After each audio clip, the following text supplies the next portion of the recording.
It's not like one day, we're sustainable. It's the process. Starting small with your own pet makes a big difference. Rework, reuse, recycle.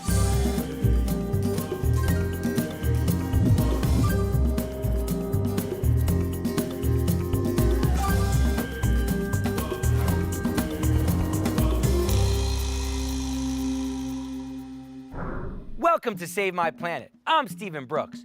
Did you ever wonder where your coffee comes from and the impact it has on the planet? Well, they do here at one of Costa Rica's premier organic coffee plantations. We'll go see it later. But first, say you have a party to go to, or a job interview, or you just want a new look. What do? Well, before you head to a department store or buy a new outfit online, try something that's not only good for the planet, but for your wallet too. I'm Barbara Horowitz. I'm a personal stylist. It's always been my mission as a woman to be able to look great and do it affordably. I always talk about how to rework, reuse, and recycle your clothing. So we're here in LA, one of the best spots to be green with your clothing. There's fantastic consignment and resale stores that all the celebrities are letting go of what they no longer want. There's absolutely no carbon footprint because you're basically just recycling what you no longer want.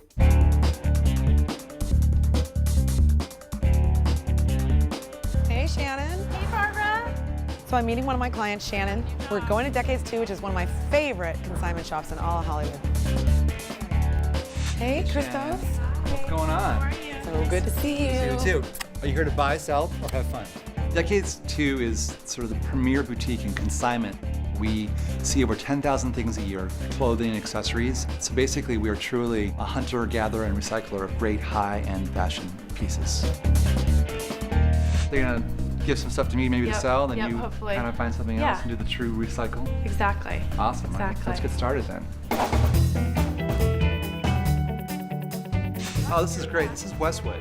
Along with getting great fashion when you come to a consignment store, there's also the benefits of not kind of adding to all the eco issues we have around the world, such as having to produce more clothes, which is more dyes, more bleach, more pollution in terms of actually making the actual products.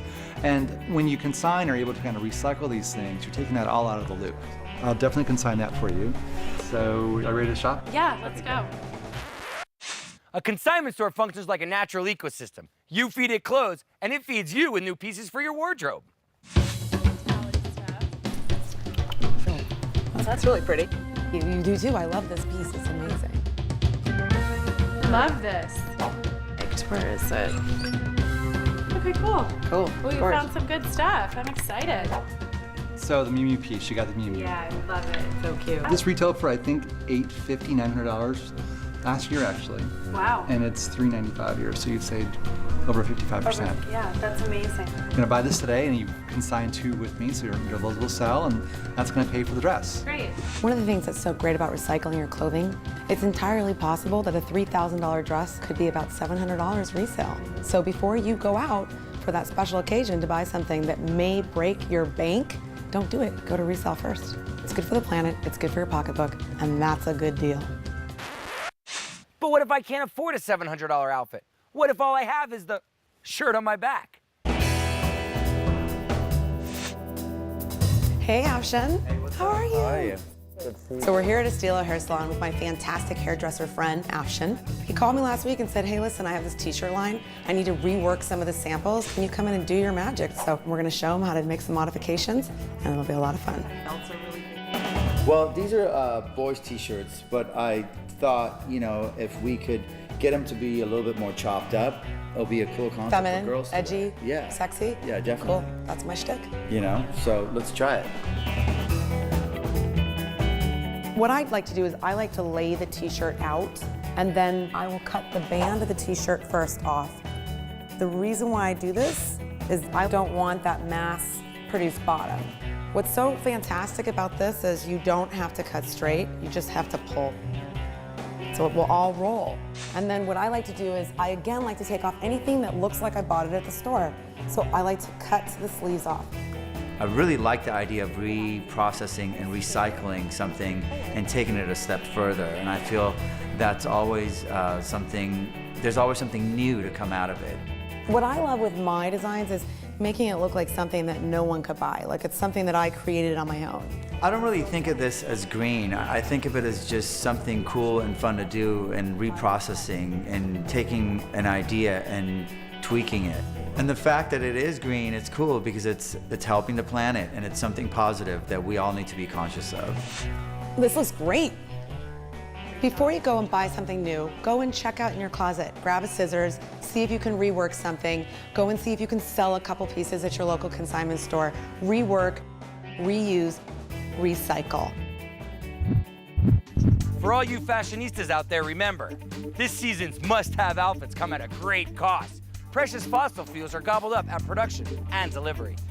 Reworking and recycling clothes can help reduce the impact, but it doesn't have to stop at your closet. When we come back, we'll see how pet owners are finding creative ways to keep their furry friends green.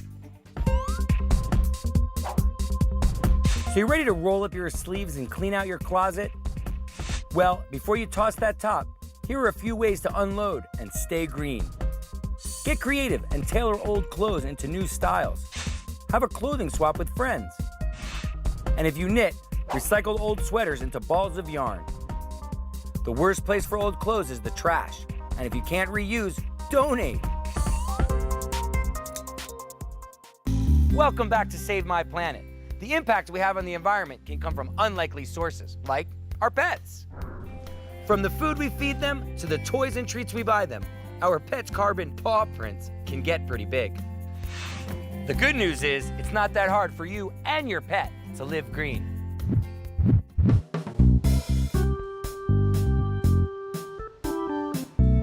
My name is Kelsey Dolezal. I am a certified veterinary technician at Fernetic, Chicago Center for Veterinary Medicine.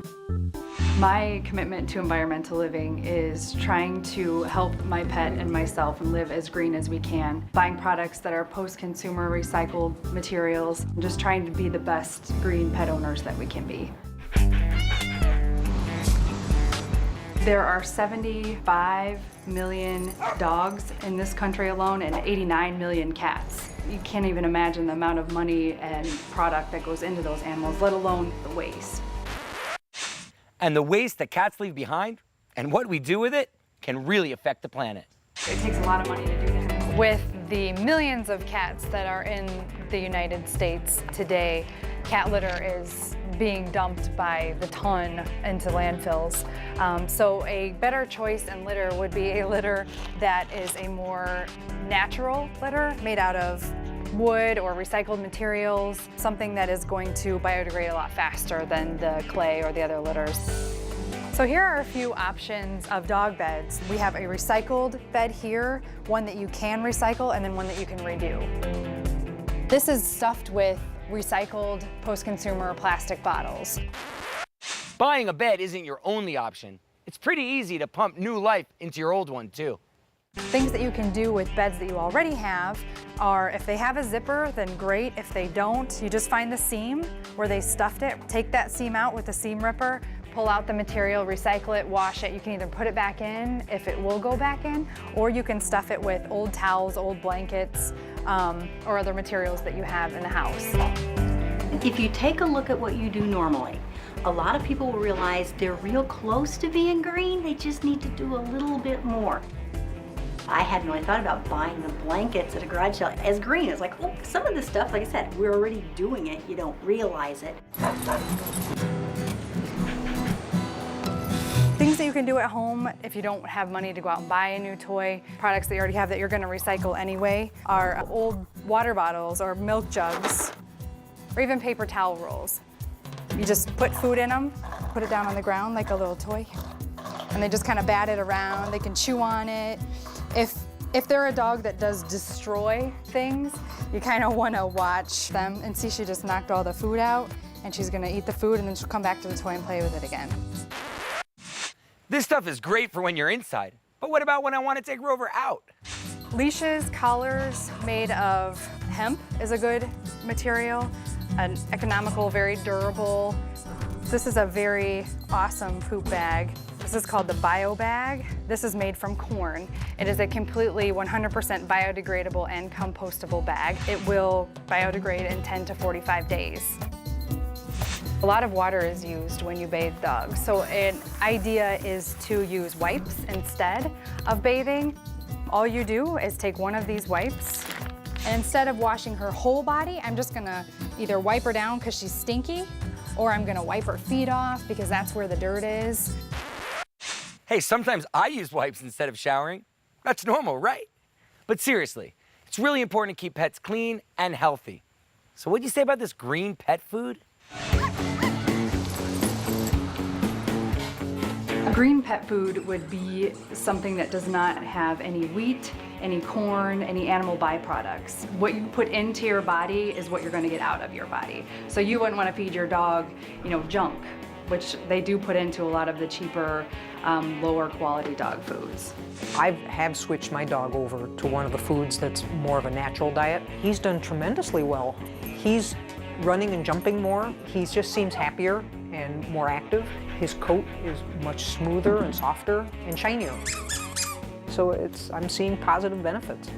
I'm doing a lot more label reading than I was before. I mean, 10 years ago, I never looked at a label, I just bought it.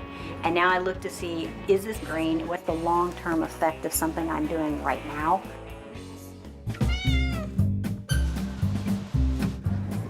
I would love pet owners to just walk away with the idea of being a green pet owner. Even starting small with your own pet makes a big difference. It makes me feel like a good pet owner to incorporate some of the green things into my life and help save the planet, knowing that we're taking the post-consumer recycled products and using them for things that wouldn't normally be used.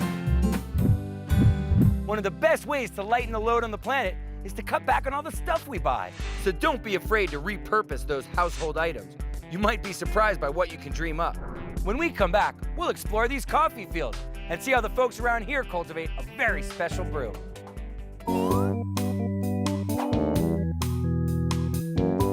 If you're thinking of adopting a furry friend, consider going green with a recycled pet.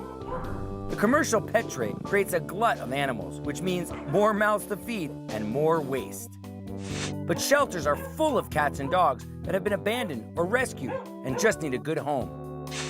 By adopting a pet from a pound, you can help out the animals and the planet. Welcome back to Save My Planet. Here we are in the Central Valley of Costa Rica, one of the most fertile coffee growing regions in the world. It's also a place where some folks are demonstrating that living sustainably can be both rewarding and profitable. Finca Rosa Blanca is one of about 130 hotels in Costa Rica, which is certified by a program called the CST, which stands for Certification for Sustainable Tourism. We have the highest level you can attain. I've been hearing about this place for years, and Glenn is a real leader of sustainability here in Costa Rica. Being sustainable doesn't mean that things aren't profitable. The bottom line is we're a business, and in order for us to survive and do the good things we want to do, we have to make a profit. So anything that we do that has to do with sustainability has to include financial sustainability. Right, a dear friend of mine once said, no margin, no mission. I'm here with Manolo Muñez, who is the sustainability expert here at Finca Rosa Blanca. And here we are at the swimming pool. What's so sustainable about this? Well, let me tell you, Steve, we clean the water using ionization. So there's absolutely no chlorine in this pool at all? Nothing at all. Wow, it's hard to believe. Just ions of silver and copper. So obviously we can't see the ions, but can we actually see the electrodes and the filtration system? Sure, let me show you. So this is where it all goes down. Exactly. Besides the pump and the filter for the pool, we have 2 electrodes right here, copper and silver. So that's what cleans the water, actually. Another thing is that the ions don't evaporate, right? So you're not polluting the air, right? I mean, with chlorine going into the air. Exactly. That's right. great. In the last 15 years, we've saved probably $50,000 or $60,000 in chlorine costs, which is really, again, the bottom line. Having hot water in your hotel doesn't mean you can't be sustainable. Look at the size of this solar hot water heater. What do you got going on here, Manolo? Well, this is a different type of solar water here that Finca Rosa Blanca implemented. You can actually feel the heat, exactly, right? The water is in here, right? So the black thin roof attracts the solar light and reflects it, and it hits the bottom of these rubber pipes. It's incredible. So all the hot water that you get in your rooms comes from here? Exactly, right. Permaculture, cool. What's that? Well, actually, turning the waste into compost using soil worms right here. Wow. See? Cool. We also use the ash from the fireplace burning the coffee wood to reduce the acidity of the, in this case, horse manure. Oh, it's the horse manure. Where do you get that? From the horses that the hotel has as well. So do you consider these worms employees of the hotel? Sure they are. Everything's involved. Even the design of the main building of Finca Rosa Blanca was thinking of green, right? We take advantage of the natural resources that we have around here, like the sunlight, right? Wow, so the sun you use to heat the pool and light up the place. That's good thinking. And they even have their own recycling center here, made from the most sustainable material, Caña Brava. And check out this greenhouse. They grow about 20% of the hotel's food. I love it. We can not only minimize our impact in terms of a business and a structure, but we can also create a learning experience for our guests where they can take that home with them and see what maybe they could do in their own communities that would replicate what we're doing here. With a little ingenuity, the folks at Finca Rosa Blanca have figured out a way to create a business that's sustainable, practical, and profitable. When we come back, we're gonna see how their plantation can deliver your morning jolt without delivering a shock to the environment. A morning cup of coffee is something most of us can't live without. But have you ever thought about where it comes from and how it's grown? The folks here at Finca Rosa Blanca sure have. They take sustainable coffee farming pretty seriously. So I noticed that it was the Finca Rosa Blanca coffee plantation and inn.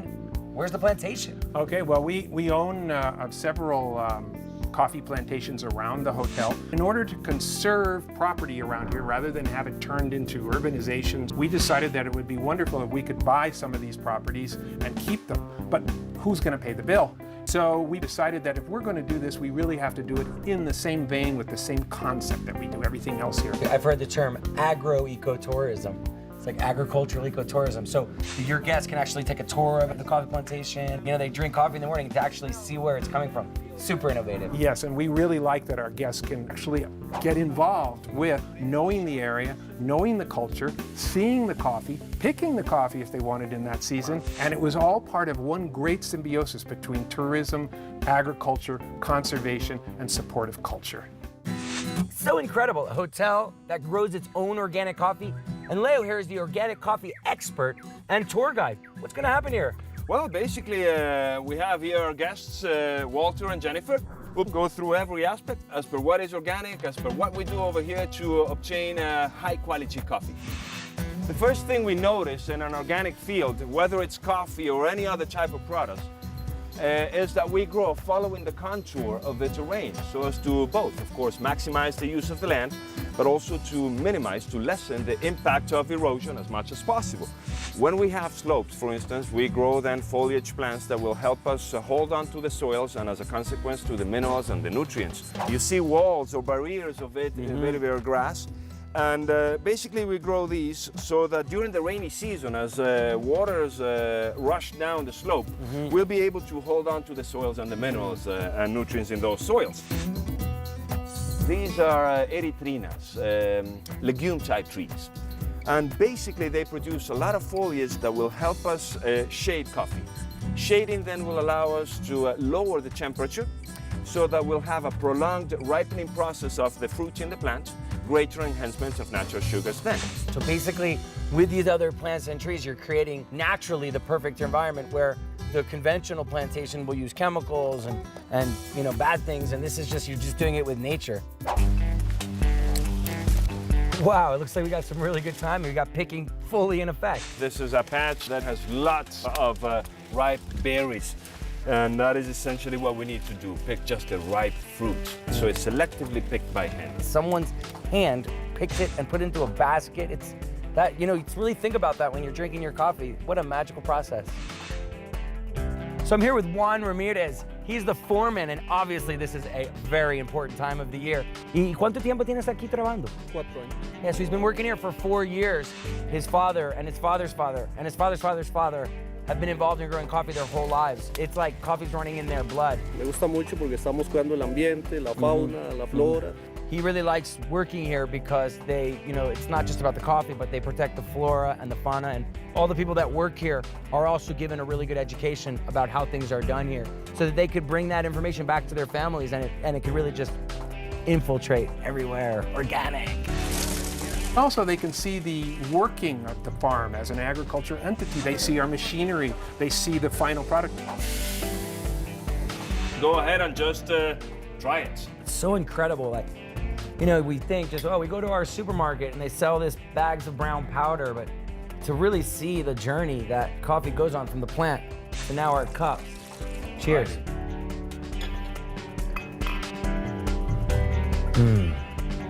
That's good. So how do you take your cup of joe after today's journey? Sustainably, I hope. I'm Stephen Brooks for Save My Planet. See you next time.